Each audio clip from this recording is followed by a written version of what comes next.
Direction പണ്ടും എല്ലാ ആക്ടേഴ്സിന്റെ ഒട്ടുമിക്ക ആളുകളുടെ മനസ്സിലുണ്ടാവും. എനിക്കിപ്പോഴും നല്ല സ്ക്രിപ്റ്റിനെ കുറിച്ചും എല്ലാം ധാരണയുണ്ട്. അല്ലെങ്കിൽ ഒരു സിനിമ ചെയ്യാൻ എനിക്ക് വലിയ ബുദ്ധിമുട്ടുള്ള കാര്യങ്ങളും ഇല്ല. പക്ഷെ സിനിമയ്ക്കുള്ള ഒരു തയ്യാറെടുപ്പ് ഭയങ്കരമാണ്.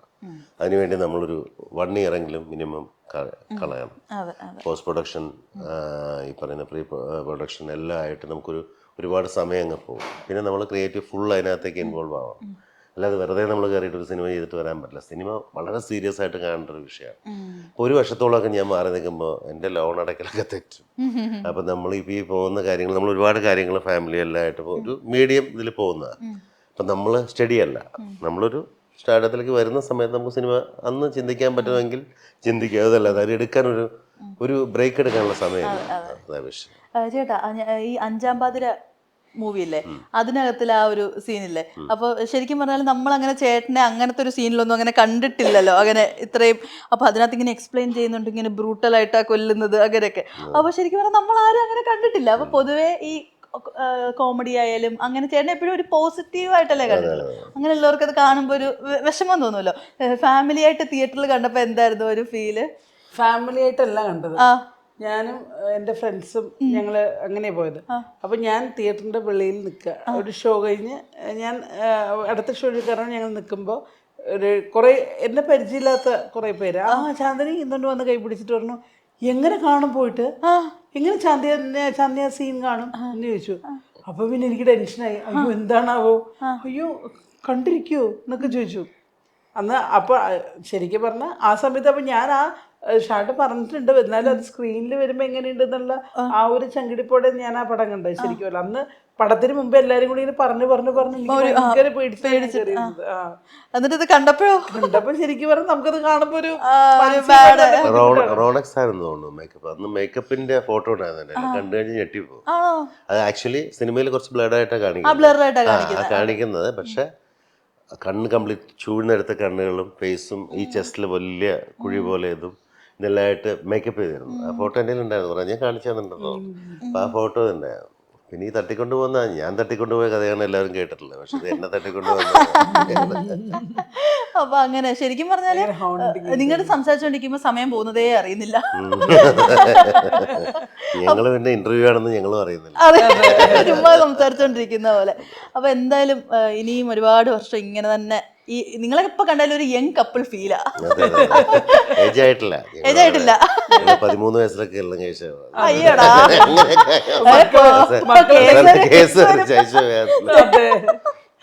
മക്കളെ വിളിച്ചെടുക്കാൻ ഇത് കേട്ടിട്ടുണ്ടെങ്കിൽ. അപ്പൊ എന്തായാലും ഇതുപോലെ ഒരുപാട് വർഷം ഇങ്ങനെ സന്തോഷമായിട്ടിരിക്കാൻ പറ്റട്ടെ ചേട്ടാ, ചേച്ചി. അപ്പൊ എന്തായാലും താങ്ക് യു സോ മച്ച്. ശരിക്കും പറഞ്ഞ ഈ അച്ഛനുണ്ടല്ലോ ഭയങ്കര സോഫ്റ്റ് അച്ഛനായിരുന്നു. എന്ന് വെച്ചാല് പണ്ട് ഞാൻ ടെററായിരുന്നു. അവള് പറഞ്ഞു അമ്മ ഗുണ്ടയായിരുന്നു എന്ന് പറഞ്ഞു. ഈ ഷാർട്ട് പിള്ളേരോട് അങ്ങനെ കളിക്കുന്ന അച്ഛൻ. പക്ഷെ കുട്ടികൾ ഇത്തിരി വലുതായി കഴിഞ്ഞപ്പോഴേ നേരെ ഓപ്പോസിറ്റ് ആയി.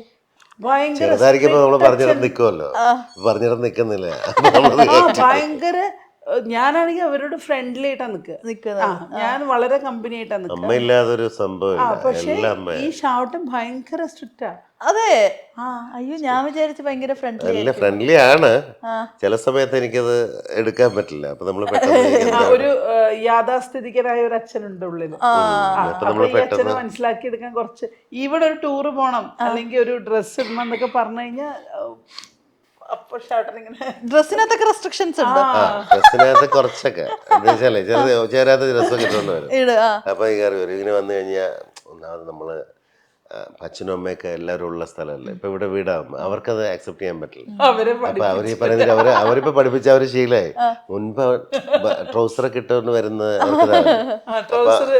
അപ്പൊ അമ്മ ഈ പറയുന്ന രീതിയില്, അപ്പൊ ഈ പറയുന്ന ഞാൻ പറയും 3/4 ഇട്ടോ, അതിനപ്പുറത്തേക്ക് വരണം. അപ്പൊ ഉള്ളതെന്ന് വെച്ചാ അതെന്താ വീട്ടിലല്ലേ വെച്ചാ നമ്മളല്ലേ ഉള്ളു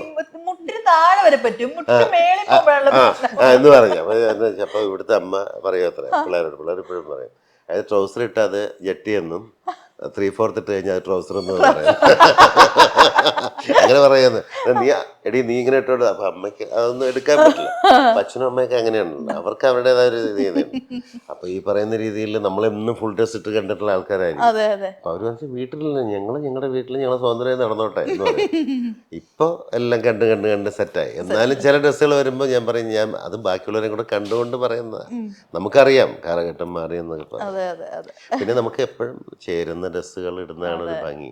ഈ പറയുന്നത് ചിലപ്പോൾ നമുക്കിപ്പോൾ വീഡിയോസിലും റീൽസിലും ഒക്കെ നമുക്ക് കാണാം, ചില കുട്ടികൾ എത്ര ഡ്രസ്സ് കുറഞ്ഞ ഡ്രസ്സ് ഇട്ടാലും ഭംഗിയായിരിക്കും. അവരുടെ ബോഡി ലാംഗ്വേജ് നമുക്ക് ഒരിക്കലും വേറൊന്നും ഫീൽ ചെയ്യില്ല. ചിലപ്പോൾ ഫീൽ ചെയ്യുന്ന രീതിയിലുള്ള ബോഡിയിൽ അനാവശ്യമായിട്ടുള്ള വസ്ത്രം വരുമ്പോഴാണ് കമന്റ്സും കാര്യങ്ങളൊക്കെ വരുന്നത്. അത്രേ ഉള്ളൂ. ശരീരത്തിനനുസരിച്ച് ഡ്രസ് ചെയ്യാൻ വേണ്ടിയുള്ള സെൻസ് ഉണ്ടാവണം. അതെ, അതൊരു നാച്ചുറൽ ആയിട്ടുള്ള ഒരു കാര്യമാണല്ലോ. അതെ, അത്രേ ഉള്ളൂ. പിന്നെ ചേട്ടന് ഇനിയിപ്പം ചേച്ചി ഇനി സിനിമ എന്തെങ്കിലും ചെയ്യാനോ അങ്ങനെ എന്തെങ്കിലും പ്ലാൻ ഉണ്ടോ, അതോ കംപ്ലീറ്റ്ലി ഫോർ ഡാൻസ് എന്നുള്ള രീതിയിൽ മാറ്റിയോ? ഞാനിപ്പോ അതിനെ കുറിച്ച് മാത്രമേ ആലോചിക്കുന്നുള്ളൂ. പലരും കംബാക്ക് ഒക്കെ നടത്തുന്നുണ്ട്. അപ്പോ ചേച്ചി അതെ എന്തായാലും വരുമായിരിക്കുമല്ലോ.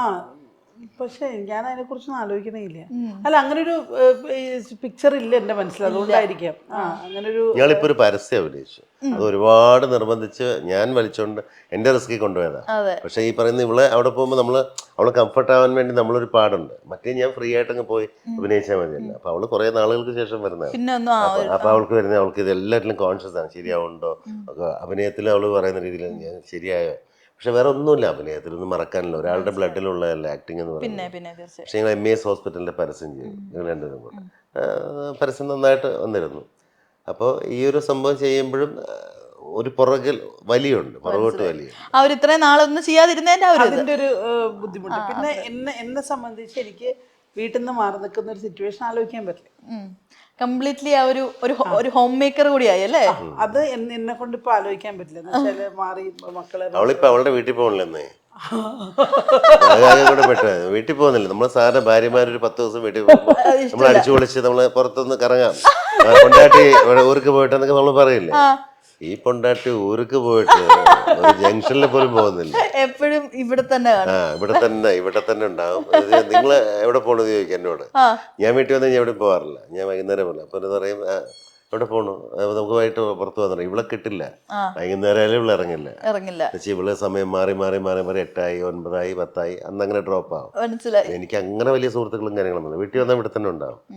പക്ഷെ അവൾക്ക് എവിടെയും പോകണ്ട. ഇപ്പൊ ടൂറ് പോകാൻ വേണ്ടിട്ട് നമ്മൾ എവിടെയെങ്കിലും പോകാൻ പ്ലാൻ ചെയ്താലും അവള് വരില്ല. ഇപ്പൊ ഞാൻ ഞങ്ങൾ ഫാമിലി ആയിട്ട് പോയി. ഇവൾക്ക് 2 മക്കള് കൂടെ വേണം, ഇല്ലാതെ ഇവൾ ഇറങ്ങില്ല. ഞങ്ങൾ 2 പേരും കൂടെയുള്ള യാത്രകൾക്ക് അവൾ ഒരിക്കലും പ്രോത്സാഹിപ്പിക്കില്ല. നമ്മൾ ചിലപ്പോൾ വിചാരിക്കും ഒരു ഏജൊക്കെ ആകുമ്പോൾ നമ്മൾ 2 പേരും യാത്ര പോകണമെന്നൊക്കെ വിചാരിക്കും. ഒരാളില്ലാതെ ഒരു യാത്ര. ഇപ്പൊ ഞാൻ കാശ്മീർ ബുക്ക് ചെയ്തതാണ്.